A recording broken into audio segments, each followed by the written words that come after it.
Hello friends, welcome to my YouTube channel Ranu की digital library.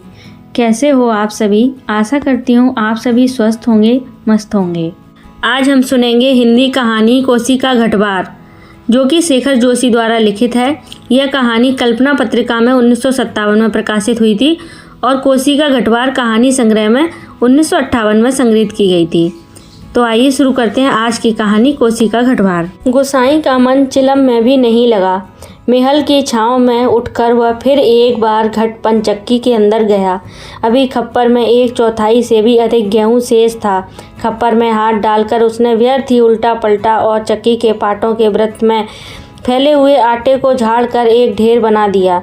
बाहर आते आते उसने फिर एक बार और खप्पर में झांककर देखा, जैसे यह जानने के लिए कि कितनी देर में कितनी पिसाई हो चुकी है, परंतु अंदर की मिकदार में कोई विशेष अंतर नहीं आया था। खस-खस की ध्वनि के साथ अत्यंत धीमी गति से ऊपर का पाट चल रहा था।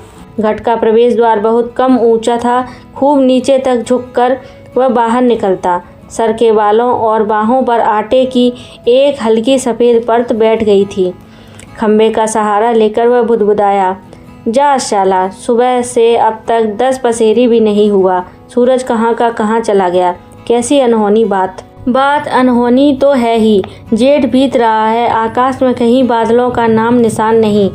अन्य वर्षों अब तक लोगों की धान रुपाई पूरी हो जाती थी, पर इस साल नदी नाले सब सूखे पड़े हैं। खेतों की सिंचाई तो दरकिनार, बीज की क्यारियां सूखी जा रही हैं। छोटे नाले गूलों के किनारे घट महीनों से बंद हैं। कोसी के किनारे है गोसाई का घट, पर इसकी भी चाल ऐसी कि लद्दू घोड़े की चाल को मात देती है। चक्की के निचले खंड में छिचिर छिचिर की आवाज़ के साथ पानी को काटती हुई मथानी चल रही थी। कितनी धीमी आवाज़! अच्छे खाते पीते ग्वालों के घर में दही की मथानी इससे ज़्यादा शोर करती है।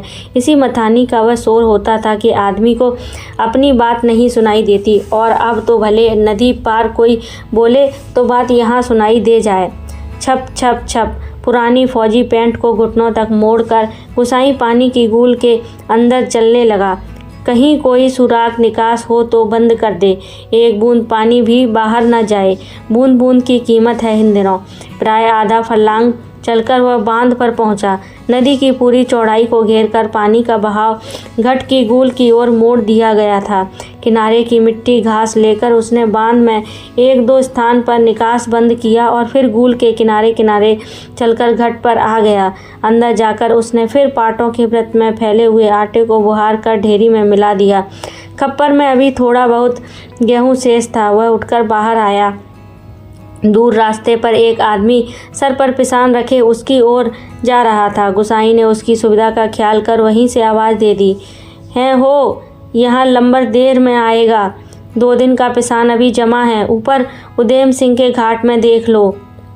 उस व्यक्ति ने मुड़ने से पहले एक बार और प्रयत्न किया। खूब ऊंचे स्वर में पुकारकर वह बोला, जरूरी है जी, पहले हमारा लंबर नहीं लगा दोगे? गोसाई होठों ही होठों में मुस्कुराया। साला कैसे चीखता है, जैसे घट की आवाज़ इतनी हो कि मैं सुन न सकूं। कुछ कम ऊंची आवाज़ में उसने हाथ हिलाकर उत्तर दे दिया, यहाँ जरूरी का भी बाप रखा है जी, तुम ऊपर चले जाओ। वह आदमी लौट गया। महल की छांव में बैठकर गोसाई ने लकड़ी के जलते हुए कुंदे को खोदकर चिलम सुलगाई और गुड़गुड़ करता हुआ धुआं उड़ाता रहा। खसर खसर चक्की का पाट चल रहा था। किट किट किट किट खप्पर से दाने गिराने वाली चिड़िया पाट पर टकरा रही थी। छिचिर छिचिर की आवाज़ के साथ मथानी पानी को काट रही थी और कहीं कोई आवाज़ नहीं। कोसी के बहाव में भी कोई ध्वनि नहीं। रेती पत्थरों के बीच में टखने टखने तक फैला पानी क्या आवाज़ करेगा। पानी के गर्भ से निकलकर छोटे छोटे पत्थर भी अपना सर उठाए आकाश को निहार रहे थे। दोपहरी ढलने पर भी इतनी तेज़ धूप, कहीं चिड़ैया भी नहीं बोलती, किसी प्राणी का प्रिय अप्रिय स्वर नहीं।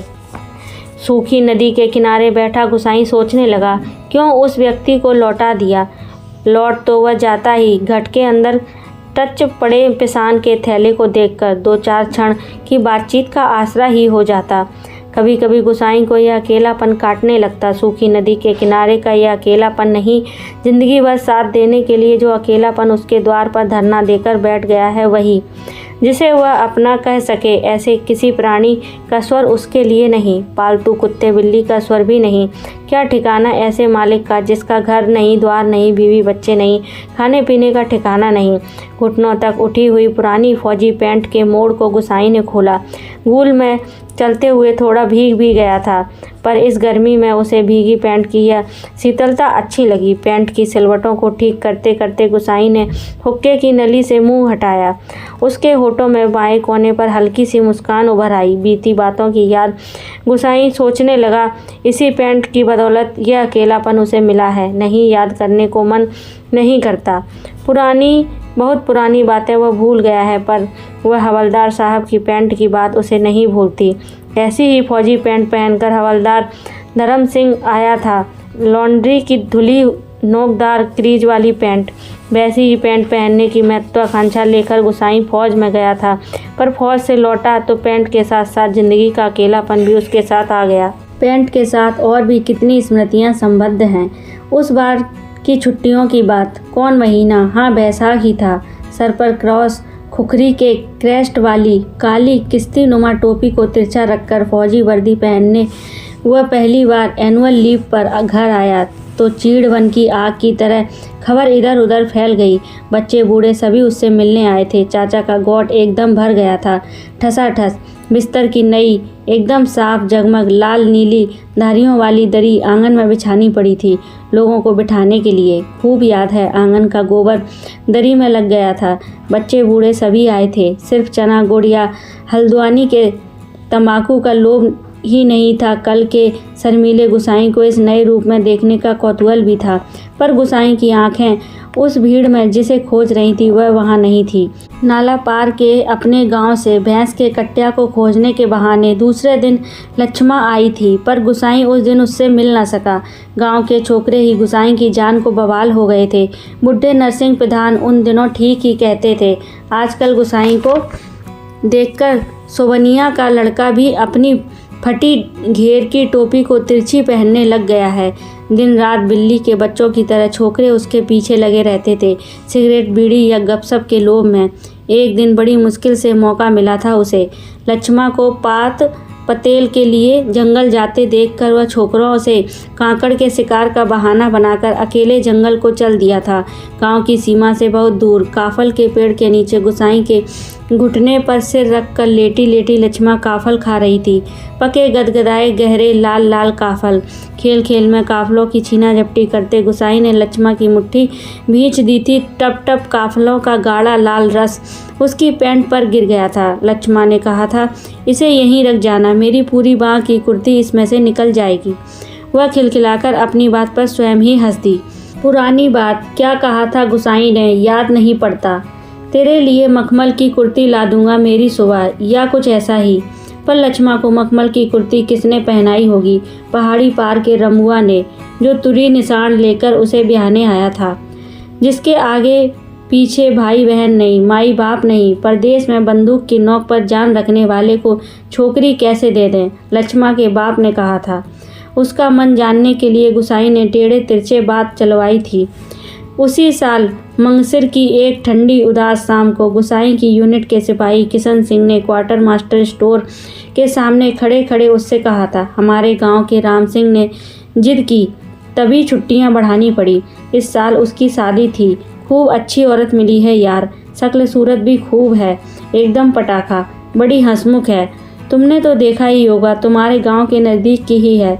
लक्ष्मा कुछ ऐसा ही नाम है। गुसाई को याद नहीं पड़ता कौन सा बहाना बनाकर वह किशन सिंह के पास से चला आया था। रम डे था उस दिन। हमेशा आधा पैक लेने वाला गुसाई उस दिन 2 पैक रम लेकर अपनी चारपाई पर पड़ गया था। हवलदार मेजर ने दूसरे दिन पेशी करवाई थी, मलेरिया प्रिकॉशन न करने के अपराध में। सोचते सोचते गुसाई बुदबुदाया, स्याला एडजुटेंट।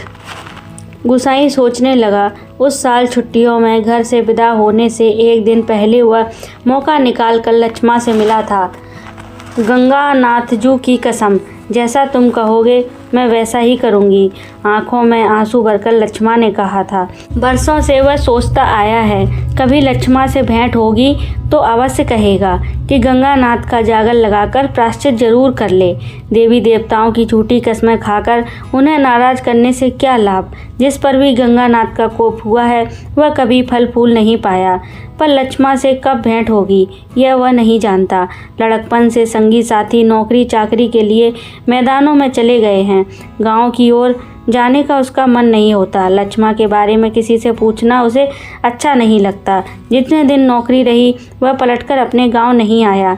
एक स्टेशन से दूसरे स्टेशन का वॉलंटियरी ट्रांसफ़र लेने वालों की लिस्ट में नायक गुसाई सिंह का नाम ऊपर ही आता रहा, लगातार 15 साल तक।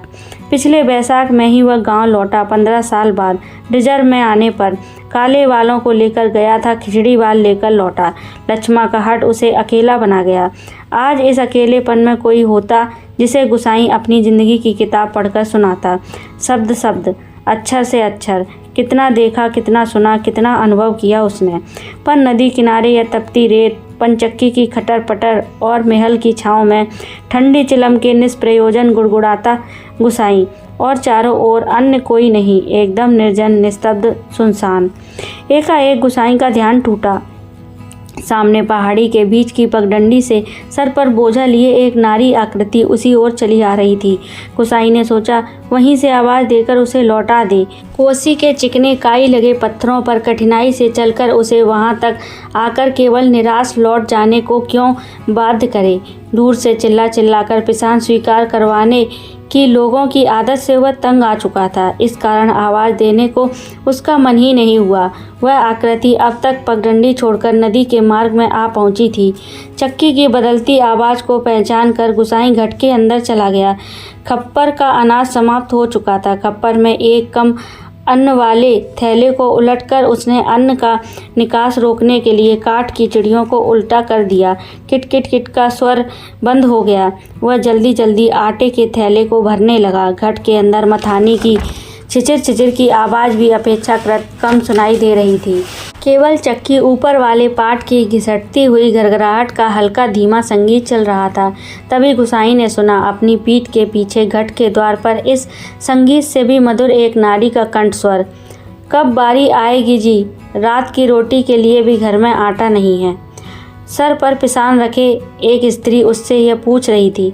गुसाई को उसका स्वर परिचित सा लगा। चौंक कर उसने पीछे मुड़कर देखा। कपड़े में पिसान ढीला बांधा होने के कारण बोझ का एक सिरा उसके मुख के आगे आ गया था। गुसाई उसे ठीक से नहीं देख पाया, लेकिन तब भी उसके मन जैसे आशंकित हो उठा। अपनी शंका का समाधान करने के लिए वह बाहर आने को मुड़ा, लेकिन तभी फिर अंदर जाकर पिसान के थैले को इधर उधर रखने लगा। काठ की चिड़ियाँ किट किट किट बोल रही थीं और उसी गति के साथ गुसाई को अपने हृदय की धड़कन का आभास हो रहा था। घट के छोटे कमरे में चारों ओर पिसे हुए अन्न का चूर्ण फैल रहा था, जो अब तक गुसाई के पूरे शरीर पर छा गया था। इस कृत्रिम सफेदी के कारण वह वृद्ध सा दिखाई दे रहा था। स्त्री ने उसे नहीं पहचाना। उसने दोबारा वे ही शब्द दोहराए। वह अब भी तेज धूप में बोझा सर पर रखे हुए है। गुसाई का उत्तर पाने को आतुर थी। शायद नकारात्मक उत्तर मिलने पर वह उल्टे पांव लौटकर किसी अन्य चक्की का सहारा लेती। दूसरी बार के प्रश्न को गुसाई टाल न पाया। उत्तर देना ही पड़ा। यहाँ पहले ही टीला लगा है, देर तो होगी ही, उसने दबे स्वर में कह दिया। स्त्री ने किसी प्रकार की अनुनय विनय नहीं की। शाम के आटे का प्रबंध करने के लिए वह दूसरी चक्की का सहारा लेने को लौट पड़ी। गुसाई झुककर घट के बाहर निकला। मुड़ते समय स्त्री की एक झलक देखकर उसका संदेह विश्वास में बदल गया। हताश सा वह कुछ क्षणों तक उसे जाते हुए देखता रहा और फिर अपने हाथों तथा सिर पर गिरे हुए आटे को झाड़कर एक दो कदम आगे बढ़ा। उसके अंदर की किसी अज्ञात शक्ति ने जैसे उसे वापस जाती हुई स्त्री को बुलाने को बाध्य कर दिया। आवाज़ देकर उसे बुलाने को उसने मुंह खोला, परंतु आवाज़ न दे सका। एक झिझक, एक असमर्थता थी जो उसके मुंह को बंद कर रही थी। वह स्त्री नदी तक पहुंच चुकी थी। गुसाई के अंतर में तीव्र उथल पथल मच गई थी। इस बार आवेग इतना तीव्र था कि वह स्वयं को नहीं रोक पाया। लड़खड़ाती आवाज़ में उसने पुकारा, लक्ष्मा। घबराहट के कारण वह पूरे जोर से आवाज़ नहीं दे पाया था। स्त्री ने यह आवाज़ नहीं सुनी। इस बार गुसाई ने स्वस्थ होकर पुनः पुकारा, लक्ष्मा। लक्ष्मा ने पीछे मुड़कर देखा। मायके में उसे सभी इसी नाम से पुकारते थे। यह संबोधन उसके लिए स्वाभाविक था, परंतु उसे शंका शायद यह थी कि चक्की वाला एक बार पिसान स्वीकार न करने पर भी दोबारा उसे बुला रहा है या उसे केवल भ्रम हुआ है। उसने वहीं से पूछा, मुझे पुकार रहे हैं जी? गुसाई ने संयत स्वर में कहा, हाँ ले आओ, हो जाएगा। लक्ष्मा क्षण भर रुकी और फिर घट की ओर लौट आई। अचानक साक्षात्कार होने का मौका न देने की इच्छा से गुसाई व्यस्तता का प्रदर्शन करता हुआ महल की छांव में चला गया। लक्ष्मा पिसान का थैला घट के अंदर रख आई। बाहर निकलकर उसने आंचल के कोर से मुंह पोंछा। तेज धूप में चलने के कारण उसका मुंह लाल हो गया था। किसी पेड़ की छाया में विश्राम करने की इच्छा से उसने इधर उधर देखा। महल के पेड़ की छाया में घट की ओर पीठ किए हुए गुसाई बैठा हुआ था। निकट स्थान में दाड़िम के एक पेड़ के छां को छोड़कर अन्य कोई बैठने लायक स्थान नहीं था। वह उसी ओर चलने लगी। गुसाई की उदारता के कारण ऋणी सी होकर ही जैसे उसने निकट आते आते कहा, तुम्हारे बाल बच्चे जीते रहें घटवार जी, बड़ा उपकार का काम कर दिया तुमने। ऊपर के घट में भी जाने में कितनी देर में लंबर मिलता। आजाद संतति के प्रति दिए गए आशीर्वचनों को गुसाई ने मन ही मन विनोद के रूप में ग्रहण किया। इस कारण उसकी मानसिक उथल पुथल कुछ कम हो गई। लक्ष्मा की ओर देखे इससे पूर्व भी उसने कहा, जीते रहे तेरे बाल बच्चे लक्ष्मा, मायके कब आई? गुसाई ने अंदर में घुमड़ती आंधी को रोककर यह प्रश्न इतने संयत स्वर में किया जैसे वह भी अन्य 10 आदमियों की तरह लक्ष्मा के लिए एक साधारण व्यक्ति हो। दाड़िम की छाया में पात पतेल झाड़कर बैठते लक्ष्मा ने संकित दृष्टि से गुसाई की ओर देखा। कोसी की सूखी धार अचानक जल पल्वित होकर बहने लगती तो भी लक्ष्मा को इतना आश्चर्य न होता जितना अपने स्थान से केवल 4 कदम की दूरी पर गुसाई को इस रूप में देखने पर हुआ। विस्मय से आंखें फाड़कर वह उसे देखते जा रही थी, जैसे अब भी उसे विश्वास न हो रहा हो कि जो व्यक्ति उसके सम्मुख बैठा है वह उसका पूर्व परिचित गुसाई ही है। तुम जाने लक्ष्मा क्या कहना चाहती थी, शेष शब्द उसके कंठ में ही रह गए। हाँ, पिछले साल पलटन से लौट आया था, वक्त काटने के लिए घट लगवा लिया। गुसाई ने ही पूछा, बाल बच्चे ठीक हैं? आंखें जमीन पर टिकाए गर्दन हिलाकर संकेत से ही उसने बच्चों की कुशलता की सूचना दे दी। जमीन पर गिरे एक दाड़िम के फूल को हाथों में लेकर लक्ष्मा उसकी पंखुड़ियों को एक एक कर निरुद्देश्य तोड़ने लगी और गुसाई पतली सींख लेकर आग को कुरेदता रहा। बातों का क्रम बनाए रखने के लिए गुसाई ने पूछा, तू अभी और कितने दिन मायके ठहरने वाली है? अब लक्ष्मा के लिए अपने को रोकना असंभव हो गया।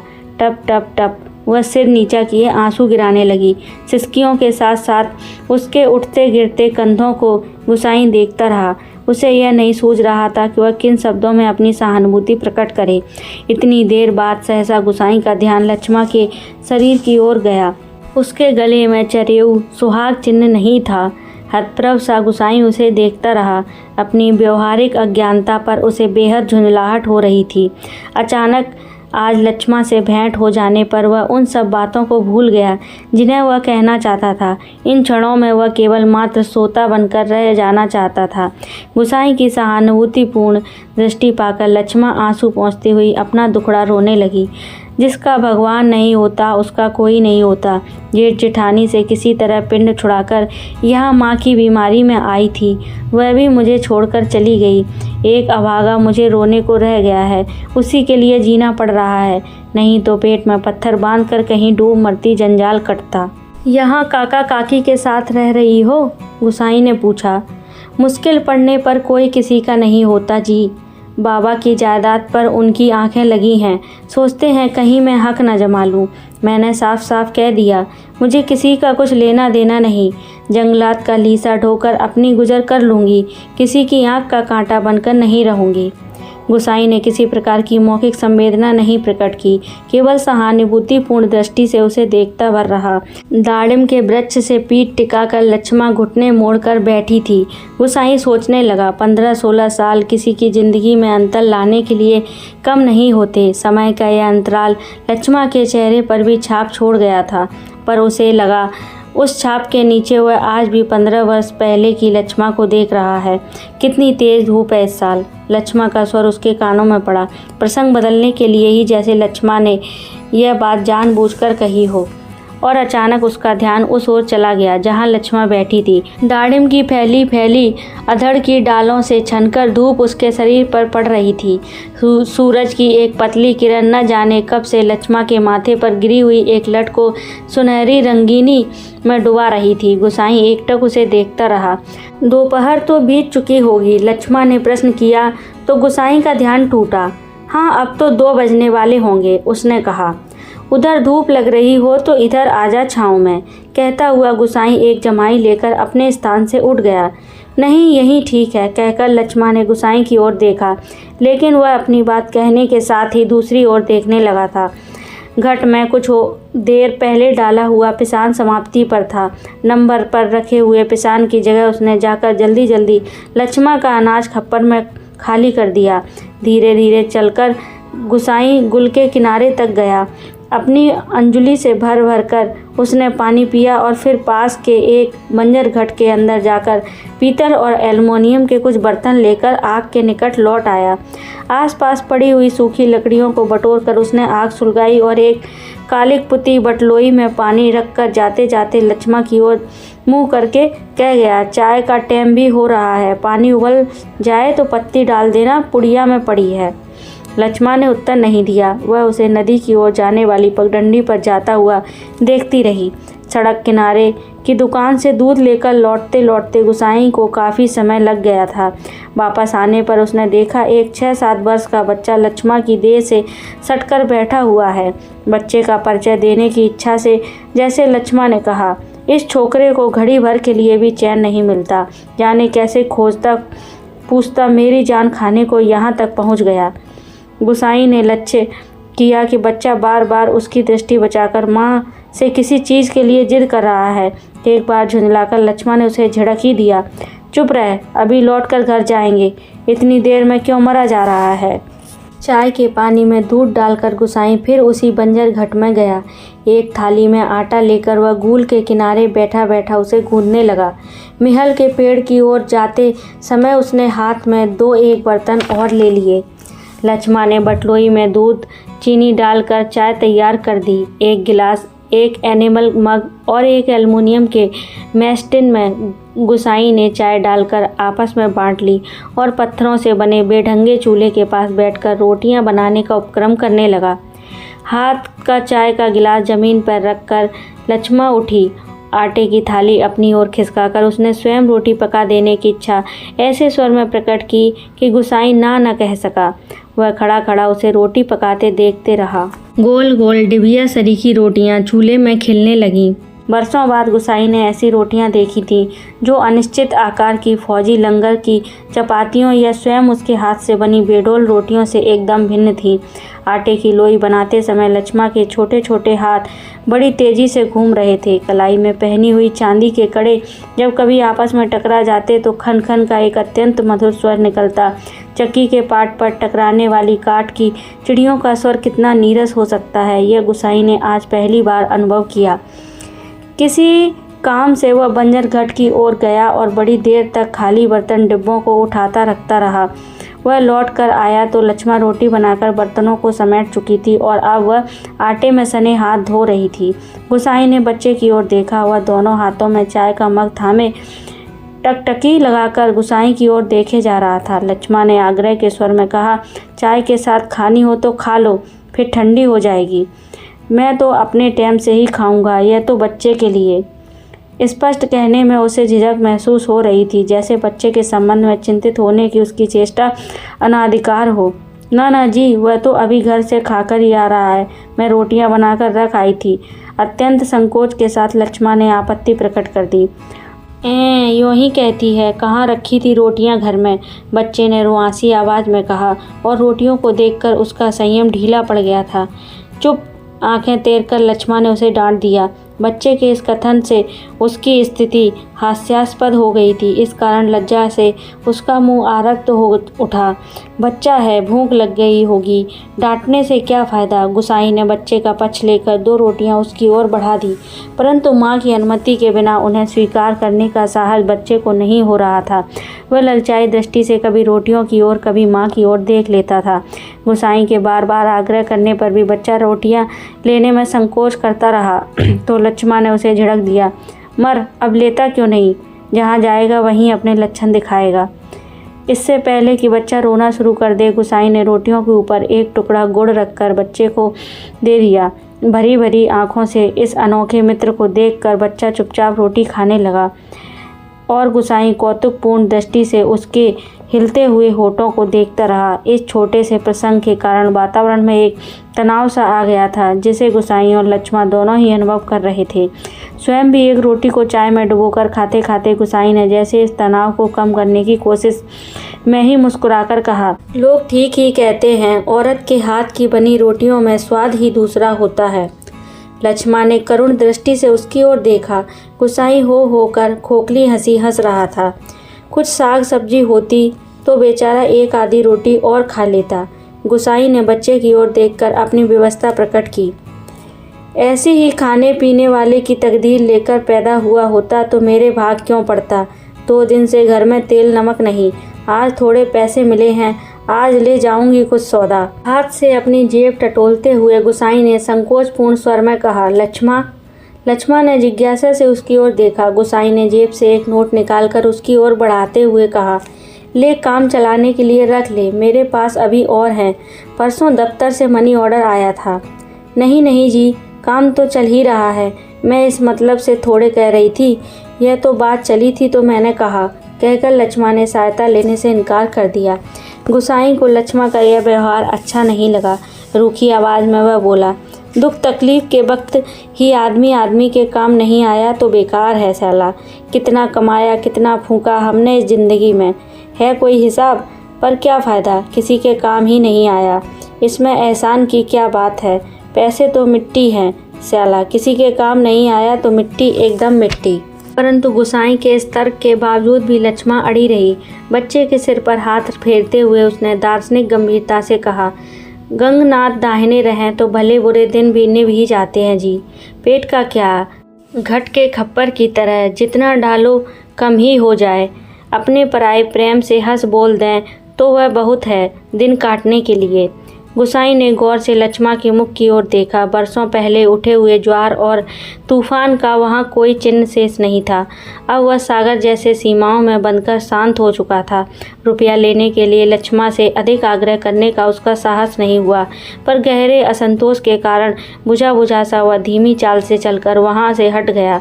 सहसा उसकी चाल तेज हो गई और घट के अंदर जाकर उसने एक बार संकित दृष्टि से बाहर की ओर देखा। लक्ष्मा उस ओर पीठ किए बैठी थी। उसने जल्दी जल्दी अपने निजी आटे के टीन से 2-2.5 सेर के करीब आटा निकालकर लक्ष्मा के आटे में मिला दिया और संतोष की एक गहरी सांस लेकर वह हाथ झाड़ता हुआ बाहर आकर बांध की ओर देखने लगा। ऊपर बांध पर किसी को घूमते हुए देखकर उसने हाँक दी। शायद खेत की सिंचाई के लिए कोई पानी तोड़ना चाहता था। बांध की ओर जाने से पहले वह एक बार लक्ष्मा के निकट आया। पिसान पिस जाने की सूचना देकर उसे वापस लौटते हुए फिर ठिठक कर खड़ा हो गया। मन की बात कहने में जैसे उसे झिझक हो रही थी। अटक अटक कर वह बोला, लक्ष्मा। लक्ष्मा ने सिर उठाकर उसकी ओर देखा। गुसाई को चुपचाप उसकी ओर देखते हुए पाकर उसे संकोच होने लगा। वह न जाने क्या कहना चाहता है। इस बात की आशंका से उसके मुंह का रंग अचानक फीका होने लगा। पर गुसाई ने झिझकते हुए केवल इतना ही कहा, कभी 4 पैसे जुड़ जाएं तो गंगनाथ का जागर लगाकर भूल चूक की माफ़ी मांग लेना। पूत परिवार वालों को देवी देवताओं के कोप से बचा रहना चाहिए। लक्ष्मा की बात सुनने के लिए वह नहीं रुका। पानी तोड़ने वाले खेतिहार से झगड़ा निपटा कर कुछ देर बाद लौटते हुए उसने देखा, सामने वाले पहाड़ की पगडंडी पर सर पर आटा लिए लक्ष्मा अपने बच्चे के साथ धीरे धीरे चली जा रही थी। वह उन्हें पहाड़ी के मोड़ तक पहुंचने तक टकटकी बांधे देखता रहा। घट के अंदर काठ की चिड़ियां अब भी किट-किट आवाज कर रही थीं। चक्की का पाट खिसर-खिसर चल रहा था और मथानी का पानी काटने की आवाज आ रही थी और कहीं कोई स्वर नहीं, सब सुनसान निस्तब्ध। तो कैसी लगी आपको आज की ये कहानी? कमेंट के माध्यम से ज़रूर बताएं। अगर कहानी पसंद आई हो तो प्लीज़ वीडियो को लाइक करें, अन्य लोगों के साथ भी शेयर करें और अगर चैनल सब्सक्राइब ना किया हो तो चैनल को सब्सक्राइब करके बेल आइकन पर प्रेस करते हुए ऑल पर क्लिक कर दें ताकि मेरी आने वाली सभी वीडियोस की नोटिफिकेशन आपको सबसे पहले प्राप्त हो। वीडियो अंत तक देखने के लिए धन्यवाद।